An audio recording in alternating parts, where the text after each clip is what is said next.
बिस्मिल्लाहिर्रहमानिर्रहीम, अस्सलाम वालेकुम। आज के इस लेक्चर में हम बात करेंगे basis in dimension of the vector space. इससे पहले हमने बात की थी लीनियर कम्बिनेशन की, लीनियरली इंडिपेंडेंट और डिपेंडेंट और स्पैनिंग सेट की। तो आज हम बात करते हैं सबसे पहले कि वेक्टर स्पेस की बेसिस क्या होती हैं और फिर हम बात करेंगे डायमेंशन की। सबसे पहली जो चीज़ है हमारे पास वो है बेसिस। अब जो बेसिस हैं वो क्या होती हैं कि अ वेक्टर स्पेस वी कोई हमारे पास वेक्टर स्पेस है, कोई भी subset v1 v2 up to so on vn, इनको हम कहेंगे कि ये इस वेक्टर स्पेस v की बेसिस हैं अगर उसमें दो चीज़ें होंगी। नंबर वन, ये vector set of vectors linearly independent होंगे, और दूसरी बात यह है कि ये वेक्टर्स जो हैं वो स्पेन करेंगे v को। इसके पैरेलल ग्रुप थ्योरी में हमने जो चीज़ पढ़ी थी वो क्या थी? हमने बात की थी जनरेटर ऑफ अ ग्रुप और ऑर्डर ऑफ अ ग्रुप की।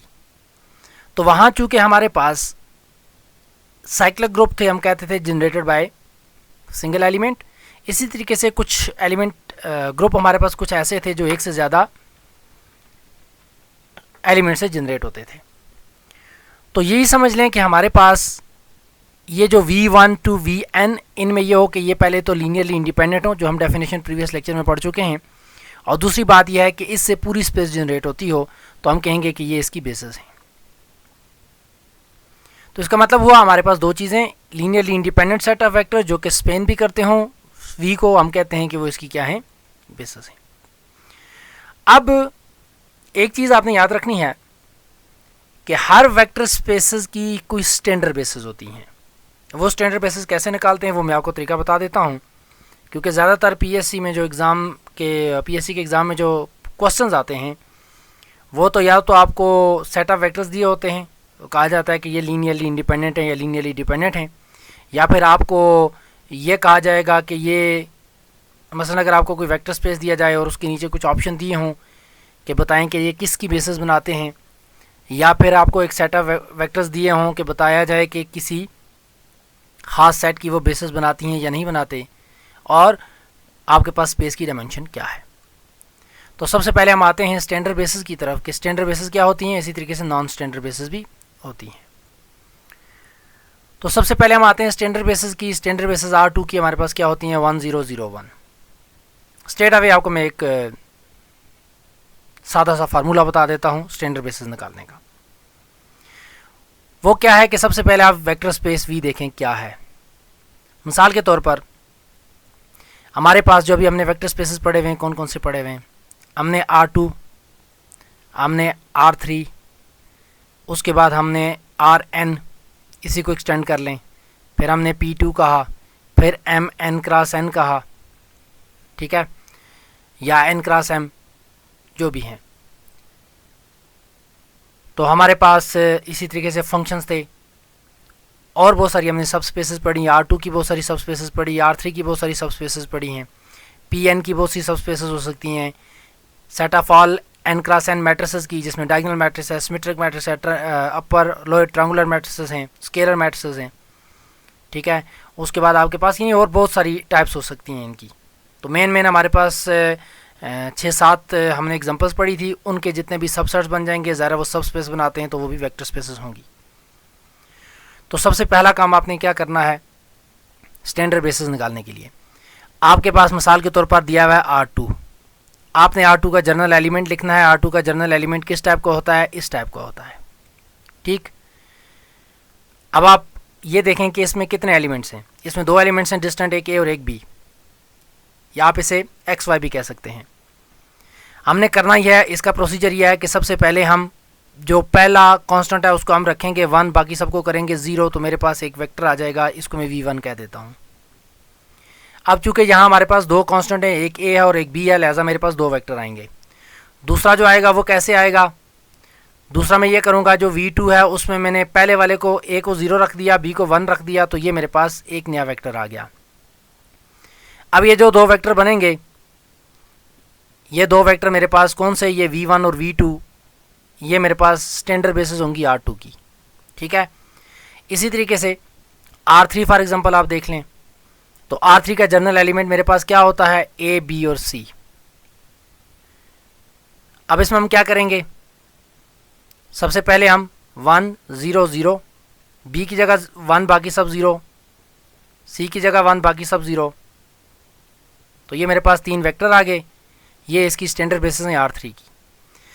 इसी तरीके से अगर मैं 3x3 के मैट्रिसेस को देखना चाहता हूँ, तो 3x3 का जो मैट्रिसेस हैं वो जर्नल कैसे लिखते हैं, आप इसे A11 A12 की फॉर्म में भी लिख सकते हैं। मैं सिंपल ABC लिखता हूँ, ABC DEF GHI, कितने एलिमेंट हो गए, 9। अब अगर इसकी मैं बेसिस निकालना चाहूँ तो मेरे पास बेसिस क्या आएंगी, सबसे पहले मैं A की जगह 1 रखूँगा, बाकी सारे 0, फिर B की जगह मैं 1 रखूँगा, बाकी सारे 0।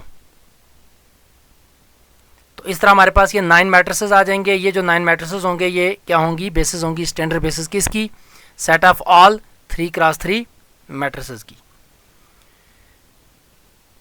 P3 रख लेता हूँ।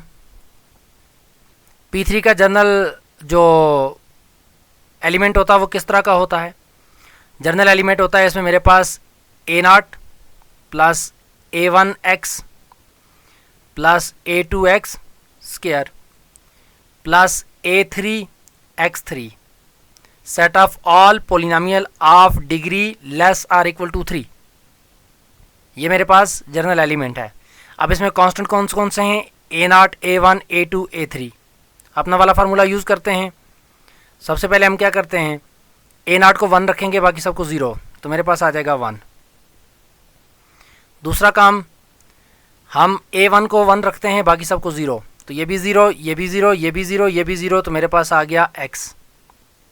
तीसरी कहानी, हम A2 को 1 रखेंगे, बाकी सबको 0, तो मेरे पास आ जाएगा x स्क्वायर। उसके बाद मैं A3 को 1 रख रहा हूँ, बाकी सबको 0 करूँगा, तो मेरे पास आ गया x की पावर 3। तो ये मेरे पास स्टैंडर्ड बेसिस हैं किसकी, P3 की। मज़ीद चीज़ों को एक्सप्लेन करने के लिए आपको मैं किसी सब स्पेस की एग्जांपल दे देता हूँ। मिसाल के तौर पर मेरे पास एक सबसेट है R3 का।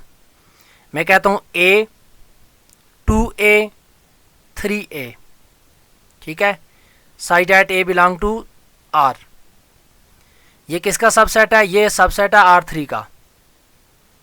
ठीक है ना, हमारे पास ABC की फॉर्म में आ रहा है ना, तो ये सबसेट है R3 का, तो ये सब स्पेस बनाएगी, किसकी सब स्पेस बनाएगी, R3 की सब स्पेस बनाएगी। ये सब स्पेस का तरीकाकार क्या है, यानी हमारे पास यहाँ जो चीज़ हम देख रहे हैं वो ये है कि पहला एलिमेंट होगा, दूसरा पहले का डबल होगा और तीसरा पहले का ट्रिपल होगा।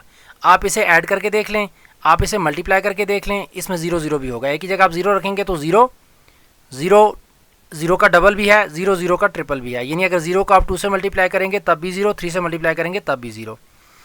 इसको आप ऐड करके देख लें, 2 एलिमेंट्स अगर हमारे पास हों A B, यहाँ मेरे पास B 2B और 3B हो, तो आप जब इनको ऐड करेंगे आपस में तो ये क्या बनेगा, मेरे पास A प्लस बी, ये बनेगा 2 इंटू A प्लस बी, ये क्या बनेगा 3 इंटू A प्लस बी।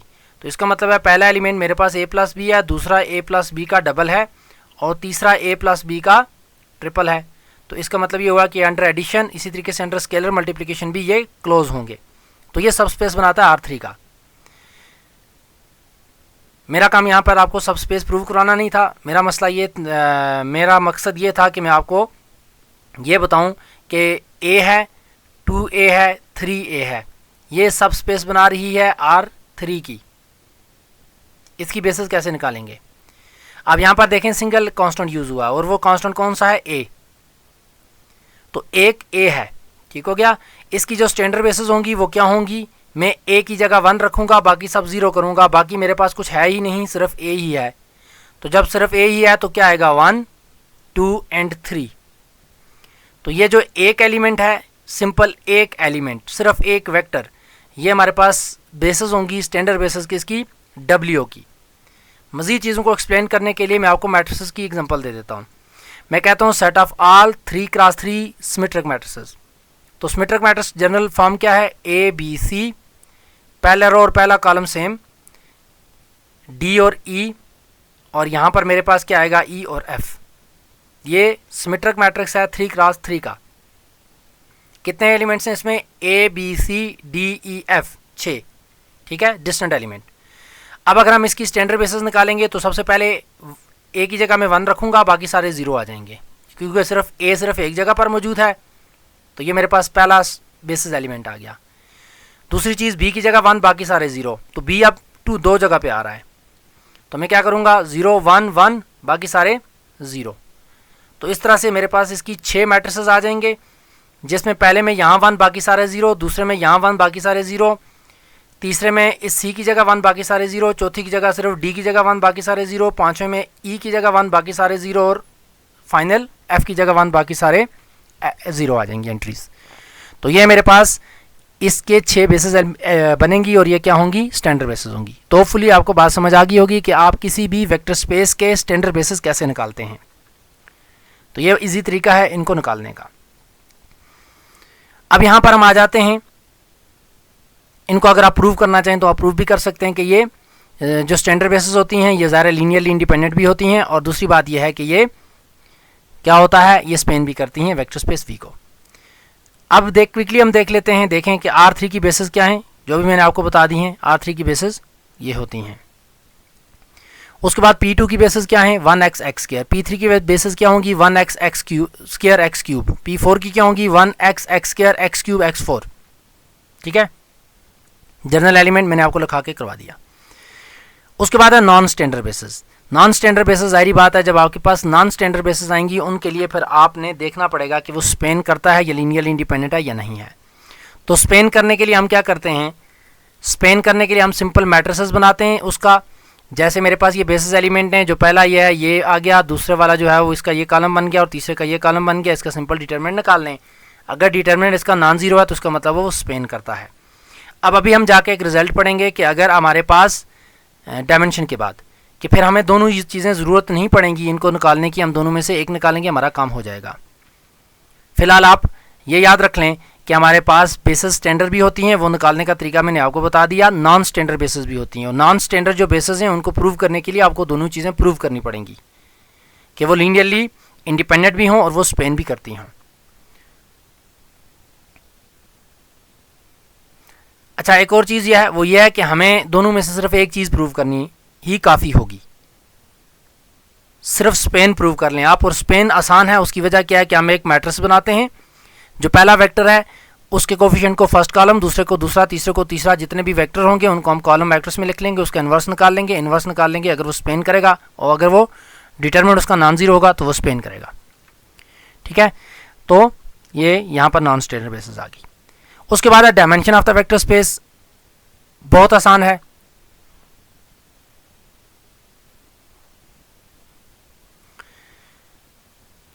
तो हमारे पास जो dimension of the vector space वही है जो ऑर्डर ऑफ द ग्रुप था।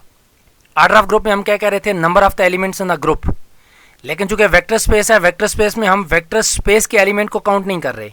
हम किसको काउंट कर रहे हैं? हम काउंट कर रहे हैं उसके अंदर जो उसकी जो बेसिस हैं, बेसिस के एलिमेंट कितने हैं। तो बेसिस के एलिमेंट जितने होंगे वो उसकी डायमेंशन होगी। ठीक है, और अगर हमारे पास if a vector space V has a finite basis containing n vectors, then it is called the finite dimensional in its dimension is n। ठीक, जैसे हमारे पास R2 था, R2 के अंदर बेसिस एलिमेंट कितनी थी? वो हमारे पास कितनी थी? 2। तो इसकी डायमेंशन कितनी होगी? 2। इसी तरीके से R3 जो था, R3 के अंदर हमारे पास कितने बेसिस थे? 3। ठीक है, स्टैंडर्ड बेसिस और नॉन स्टैंडर्ड बेसिस याद रखनी है कि उनके नंबर ऑफ एलिमेंट सेम होंगे। तो इसी वजह से आपने किसी भी वेक्टर स्पेस की या सब स्पेस की डायमेंशन को देखने के लिए आपने उसकी स्टैंडर्ड बेसिस देख लेनी है। जैसे अभी आपको मैंने स्टैंडर्ड बेसिस निकालने का तरीका बताया था, अगर आप उसकी डायमेंशन निकालेंगे तो आप सिंपल उसमें जो स्केलर हैं उनको काउंट कर लें। जैसे set of all 3x3 matrices में हमारे पास 9 डिफरेंट स्केलर थे, उसकी डायमेंशन 9 है। लेकिन जब हमने set of all 3x3 symmetric matrix की बात की तो हमारे पास कितने स्केलर थे? सिंपल कितने थे? 6, चूँकि 3 रिपीट हो रहे थे, तो इसका मतलब हुआ उसकी डायमेंशन 6 है।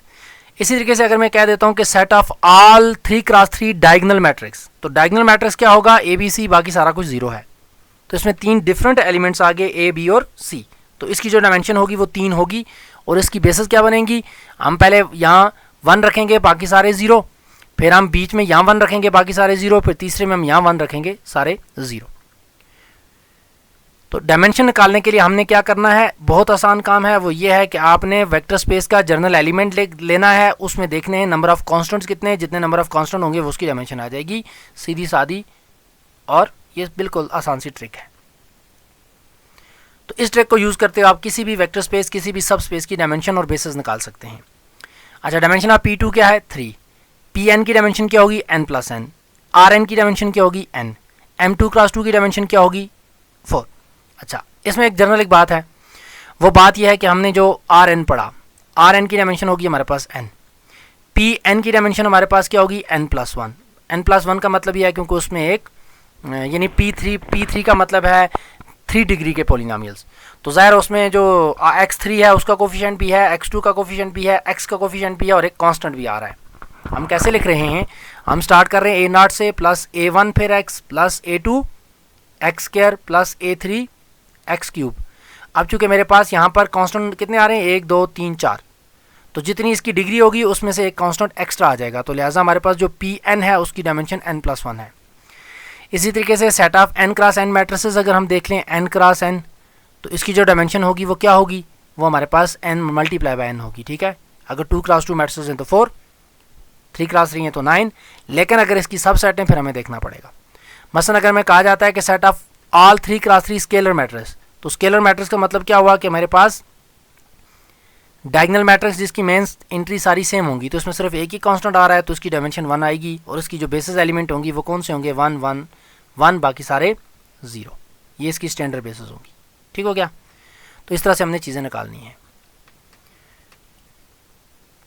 बाकी उसने चीज़ें ये नीचे जो हमने कैलकुलेट किया हुआ है ये मैंने आपको ऑलरेडी बता चुका हूँ। तो होपफुली आपको बातें समझ आ गई होंगी। सबसे पहली चीज़ ये है कि आपको जितनी भी वेक्टर स्पेसेस हैं या उनकी सब स्पेसेस हैं, एक और एग्जांपल चलें कर लेते हैं। मसलन मैं R3 का एक और एलिमेंट ले लेता हूँ। R3 का एलिमेंट में ले लेता हूँ W is equal to x 2x 0 या y रख लेता हूँ यहाँ में, चले। अब ये मैंने x 2x और y रख लिया, या इसको मैं वही बात है a 2a और b कह देता हूँ। इसका मतलब यह है कि पहला एलिमेंट होगा, दूसरा एलिमेंट पहले का डबल होगा और तीसरा कोई भी हो सकता है। अब अगर आप इसको कैलकुलेट करेंगे इसमें 0 0 0 भी आएगा, ये अंडर एडिशन क्लोज भी है, अंडर मल्टीप्लिकेशन क्लोज भी है। ये सब स्पेस आपके पास R3 की, उसकी डायमेंशन क्या होगी, कांस्टेंट कितने हैं, 2, एक a और एक b, तो उसकी डायमेंशन 2 है। और इसकी स्टैंडर्ड बेसिस कौन सी होंगी, 1 2 0, एक ये वाली और दूसरी 0 0 1, कि पहले मैंने एक ही जगह 1 रखा, बाकी b को 0 कर दिया तो ये बन गया, और जब मैंने दूसरे में b को 1 रखा बाकी सबको 0 किया तो ये स्टैंडर्ड बेसिस आ गई। डायमेंशन कितनी है, 2। तो ये बात है, आसान सा काम है, आसान सी ट्रिक है। अब चूंकि आपको वेक्टर स्पेस V की डायमेंशन का पता चल जाता है, स्टैंडर्ड बेसिस से आपको उसकी डायमेंशन भी पता चल गई, उसकी स्टैंडर्ड बेसिस भी पता चल गई। अब आते हैं हम कि अगर वो स्टैंडर्ड बेसिस नहीं हो, वो स्टैंडर्ड बेसिस ना हो, वो नॉन स्टैंडर्ड बेसिस हो, अब कैसे पता चलेगा कि वो बेसिस हैं या नहीं हैं। तो उसने पहली चीज जो लिखी है वो ये है कि any set of more than n vector in V is linearly dependent.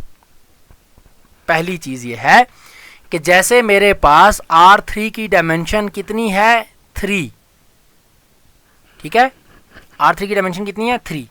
तो अगर आपके पास R3 के 4 वेक्टर दिए हों, R3 के कितने वेक्टर दिए हों, 4 वेक्टर दिए हों, 5 वेक्टर दिए हों, 6 वेक्टर दिए हों, और आपको पूछा जाए कि ये V1, ये V2, ये V3 और ये V4 क्या ये लीनियरली इंडिपेंडेंट हैं, तो जवाब है नहीं।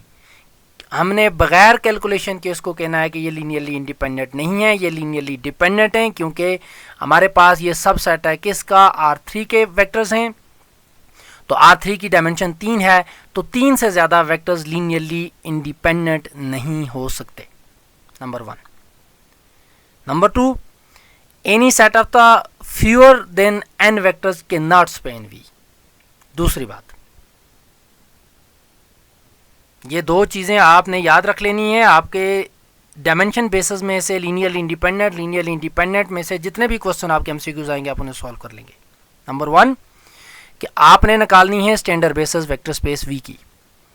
उसका तरीकाकार यह है कि आपको सिंपल वेक्टर स्पेस वी, या तो अगर वो दिया हुआ है इन द फॉर्म ऑफ सब स्पेस तो फिर तो आप उसके एलिमेंट देख लेंगे कैसे, जैसे मैंने अभी आपको 2-3 एग्जांपल्स दिए हैं, या तो अगर वो आपको वेल नोन एग्जांपल हैं, जैसे वो मैट्रिसेस को आपको कह रहा है Pn कह रहा है, P3 कह रहा है, P4 कह रहा है, R5 कह रहा है, तो वो तो आपको पता होगा।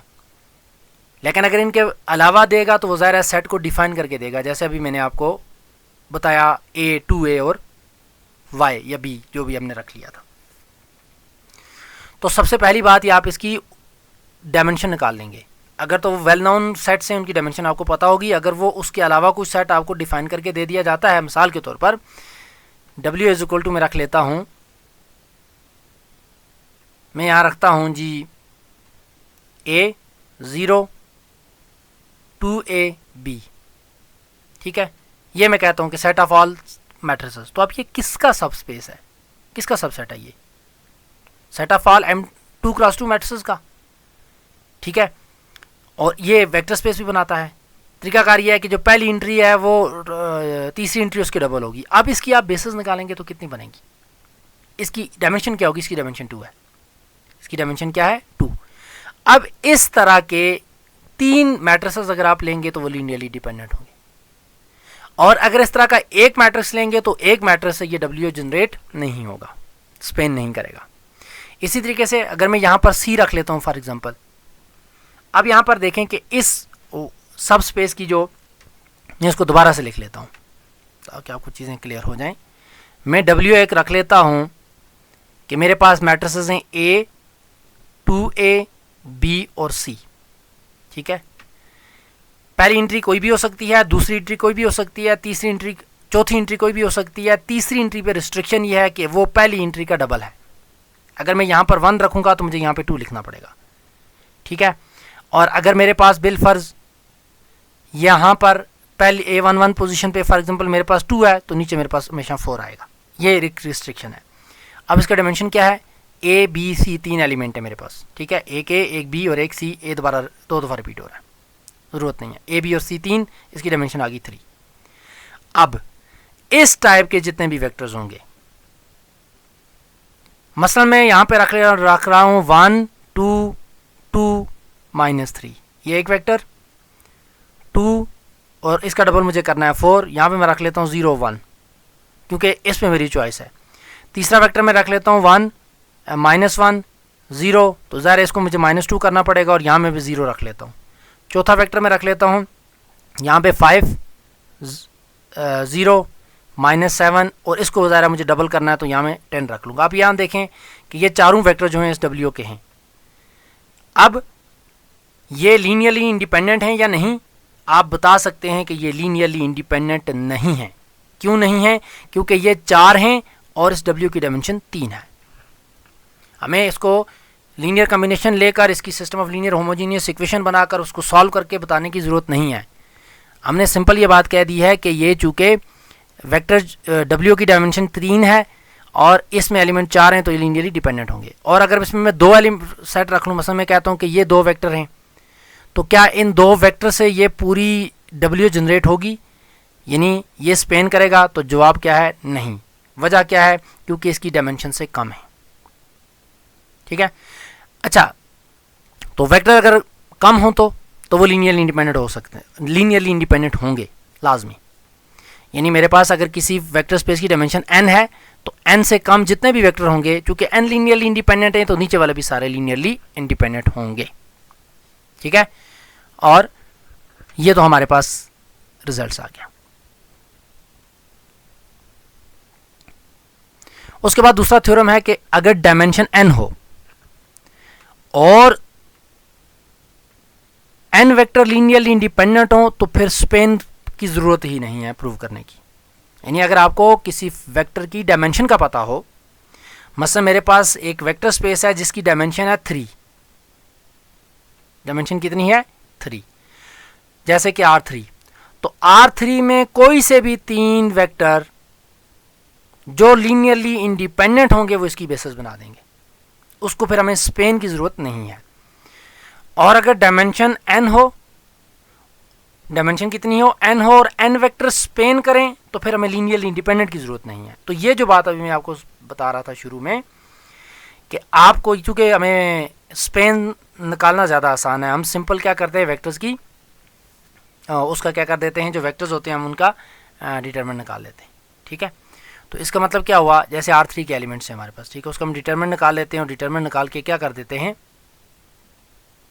उसको डिटरमिनेंट देख लेते हैं, अगर वो नॉन ज़ीरो होगा तो स्पेन करेगा। तो इसका मतलब ये हुआ कि अगर आपको ये जो well known matrix vector spaces हैं ये ना दी हों, कोई और दिया हुआ हो, तो उस सूरत में आपने सबसे पहले उसकी डायमेंशन देखनी है, फिर आपने ये देखना है कि उसमें उतने वेक्टर दिए हुए हैं। अगर आपको मिसाल के तौर पर कहा जाता है कि जी 3 वेक्टर दिए हों, v1, v2 और v3, और ये स्टैंडर्ड बेसिस ना हो, ठीक, और आपको कहा जाए कि चेक करें कि ये बेसिस बनाती हैं या नहीं बनाती, क्योंकि 3 वेक्टर्स हैं, R3 के डायमेंशन 3 है, लिहाजा आप सिर्फ स्पेन चेक कर लें। सिर्फ लीनियरली इंडिपेंडेंट भी चेक कर सकते हैं, लेकिन वो थोड़ा मुश्किल काम है, तो आप सिंपल इसका मैट्रिक्स बनाकर इसका डिटरमिनेंट निकाल लें। तो अगर ये नॉन ज़ीरो होगा तो आप कहेंगे स्पेन करता है, स्पेन करता है तो मीन ये बेसिस बनती हैं। नॉन स्टैंडर्ड बेसिस के चेक करने का आसान तरीका ये है। उसके बाद हमारे पास इसकी कोई ज्योमेट्रिकल इंटरप्रिटेशन है कि in R2 2 independent vectors determine a plane. ठीक है, यानी 2 इंडिपेंडेंट जो वेक्टर्स होते हैं वो डिटरमाइन अ प्लेन, ये उससे प्लेन बनती है। यानी आसान सी बात है कि जैसे मेरे पास ये वेक्टर क्या है 1 0, और ये वेक्टर क्या है यहाँ पर, यहाँ से नीचे वेक्टर, हम वो बिल्कुल मेरे ख्याल में चौथे लेक्चर में पढ़ा था हमने, चौथे लेक्चर में हमने ये चीज़ पढ़ी थी। पहले में सिस्टम ऑफ लीनियर इक्वेशन, दूसरे में मैट्रिसेस, तीसरे में डिटरमिनेंट, और लीनियर अलजेब्रा का चौथा जो चैप्टर था उसमें मैंने वेक्टर्स आपको डिटेल में पढ़ाए हुए। तो ये मेरे पास 0 1 2 वेक्टर्स हैं। ठीक है, तो इसका मतलब ये हुआ कि ये दो, चूँकि इसकी बेसिस भी बनाते हैं ये 2 वेक्टर, तो इसका मतलब ये हुआ कि ये जो 2 वेक्टर है ना, इससे पूरी स्पेस जनरेट हो जाती है। कैसे स्पेस जनरेट हो जाती है, इससे ऊपर नीचे जाएंगे तो ये हमारे पास पूरा प्लेन बन जाएगा। ये जो ज्योमेट्रिकल इंटरप्रिटेशन है ये सिर्फ आपकी अंडरस्टैंडिंग के लिए है, ताकि आपकी इन डेप्थ अंडरस्टैंडिंग हो जाएगी चीज़ों की, तो आप चीज़ों को आसानी से समझ लेंगे। इन R3 3 independent vector determined spaces. तो R3 में जब आप जाते हैं तो जो 3 इंडिपेंडेंट वेक्टर्स हैं आपके, ये यही जो मैंने अभी आपको बताया कि 1 0 0 0 1 0 0 0 1, इससे पूरी स्पेस बन जाती है। A single non zero vector determine a line. तो ये पीछे एक एग्जांपल भी थी, शायद आपने की होगी, उसमें लिखा हुआ था कि x is equal to 2y, इसकी डायमेंशन क्या है। तो एक्चुअली ये एक स्ट्रेट लाइन है थ्रू ओरिजिन। इसको अगर हम ऑर्डर्ड पेयर की फॉर्म में लिखेंगे तो कैसे लिखेंगे, x और इसका मतलब y जो है वो x/2 के बराबर है। ठीक है, यहीं से मैं y की वैल्यू निकाल लेता हूँ। तो इसका मतलब है ये जो वेक्टर्स होंगे वो ऐसे होंगे 1 1/2, 2 और 1, 3 और 3/2, यानी दूसरा जो है वो पहले का हाफ होगा। तो ये तमाम पॉइंट्स जो हैं वो ओरिजिन से गुजरने वाली एक लाइन है, ये बल्कि मैं डिटेल में आपको बता भी चुका हुआ हूँ। तो जो सिंगल नॉन ज़ीरो वेक्टर्स है उससे क्या बनेगी, वो एक लाइन बनेगी थ्रू द ओरिजिन।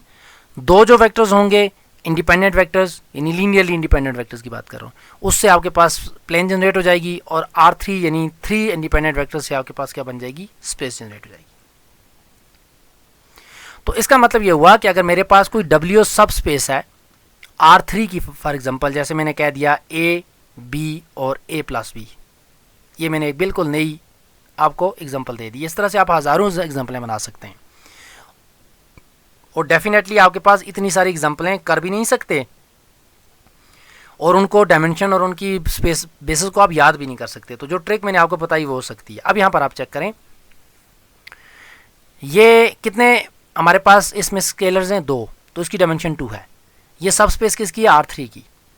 तो यहाँ 2 लीनियरली इंडिपेंडेंट आपके पास वेक्टर्स बनेंगे। इसकी स्टैंडर्ड बेसिस कौन सी होंगी, 1 0 1, यानी मैं A की जगह 1 B की जगह 0 रखा, दूसरे में मैं क्या करूँगा, A की जगह 0 और B की जगह 1 रखूँगा। तो मेरे पास ये 2 वेक्टर्स हैं, लीनियरली इंडिपेंडेंट वेक्टर्स हैं, स्पेन भी करेंगे इस W को, ये इसकी स्टैंडर्ड बेसिस भी होंगी। ठीक हो गया। अब इन 2 वेक्टर से एक प्लेन जनरेट होगी। वो प्लेन कौन सी होगी, वो जैसे एक शीट मैंने आपको बताई थी,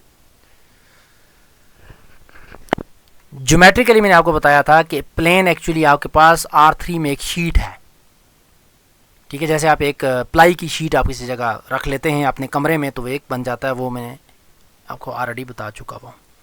तो ये बातें, ये चीज़ें बता रहा है। उसके बाद इनफाइनाइट डायमेंशनल स्पेस को है क्या है, अ vector space is called infinite अगर इसमें फाइनाइट बेसिस नहीं होंगी, और वो कौन सी है, वो है सेट ऑफ ऑल पोलिनोमियल्स। इसकी बेसिस क्या है, 1 x x square x cube, क्योंकि ये ख़त्म नहीं होते, ठीक है। सेट ऑफ ऑल पोलिनोमियल, हम उस पर रिस्ट्रिक्शन ही लगा रहे कि उसकी डिग्री में मिनिमम क्या हो। उसके बाद हमारे पास समरी है, बेसिस मतलब set of independent vectors, linearly independent भी हों और स्पेन भी करते हों। डायमेंशन क्या है, number of the vectors in the basis.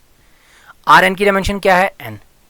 अगर डिटरमिनेंट नॉन जीरो होगा, अगर डिटरमिनेंट क्या होगा, नॉन जीरो होगा स्क्वायर केस में, तो फिर क्या होगा कि वो ज़रा स्पेन करेंगी। और अगर स्पेन करती है और नंबर ऑफ वेक्टर्स जो हैं वो उतने हैं जितनी उसकी डायमेंशन है, तो वो क्या बन जाएंगी, बेसिस बन जाएंगी।